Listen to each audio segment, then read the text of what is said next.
globally by Bloomberg. Up next is Godwin Amunde with more business stories.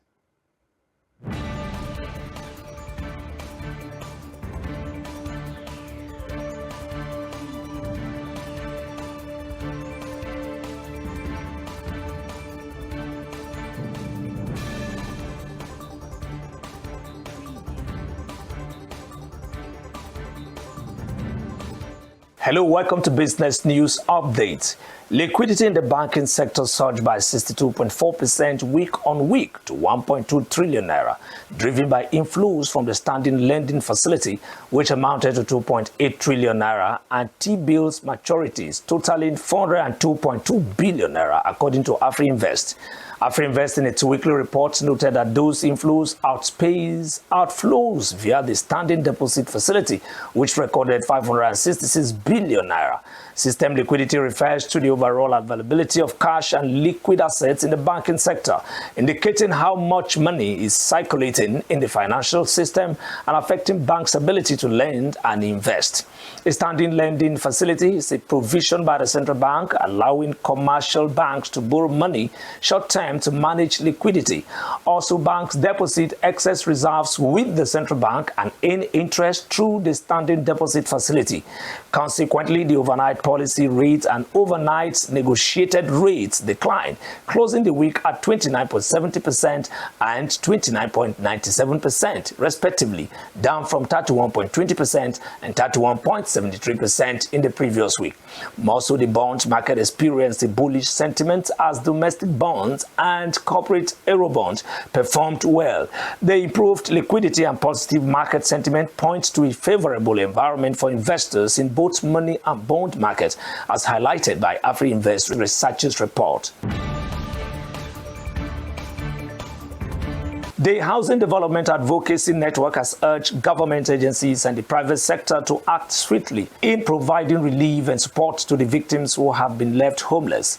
In a statement, the Chief Executive Officer of the Housing Development Advocacy Network, Festus Adebayo, asserted that the flood has had an enormous impact on communities, worsening Nigerians' housing deficit and highlighting the urgent need for better urban planning.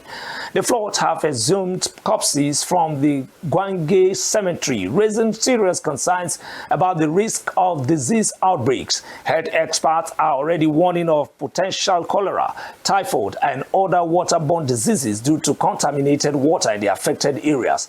He added that the alarming scenes in Borno were not just a humanitarian disaster, but also a health crisis, adding that the government must ensure the displaced have access to clean water, decent shelter, and medical care. According to the NGO, the flood has not only destroyed homes, but also critical public infrastructure, such as the University of Maiduguri Teaching Hospital, which had to evacuate patients to higher floors due to rising water levels. The group urged the private sector and housing stakeholders to contribute to the recovery effort by helping rebuild homes and infrastructure in the flood-affected area. And of course, to wrap it up on business tonight, the U.S. Agency for International Development, USAID, has allocated $3 million in emergency aid in response to the devastating floods that have swept through Maiduguri and surrounding areas in Borno State.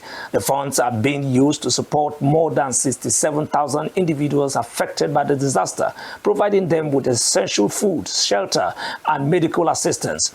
USAID is working in partnership with the United Nations and local organizations to ensure critical resources reach flood victims, many of whom have been displaced from their homes.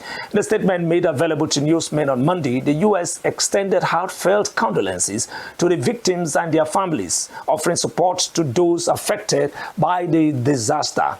To aid the victims of the flood, the U.S. Agency for International Development, acting on behalf of the U.S. government, initiated relief efforts in collaboration with United Nations agencies and other partners. USAID, through the World Food Program, has been delivering hot meals to internally displaced persons, IDPs, in 4 camps across the region, reaching more than 67,000 individuals in the past few days. The WFP has also been providing emergency nutritional support to vulnerable groups, including pregnant women, lactating mothers, and children under 5. Additionally, the International Organization for Migration, with an initial $3 million in USAID funding, is addressing urgent flood-related needs across Nigeria. USAID is also backing the United Nations Humanitarian Health Service to conduct food airlift to areas in Borno that have been cut off by the flood, including Maiduguri City. Other USAID-funded organizations, including both international and local non-governmental organizations, are relocating funds to ensure critical support reaches flood victims in Maiduguri and the neighboring Jere local government area. The U.S. praised the courage and resilience of the people of Maiduguri alongside the tireless work of first responders, aid workers, and local authorities. And that's it on Business News Update. My name is Godwin Amunde. Rapid Television News continues. Good evening.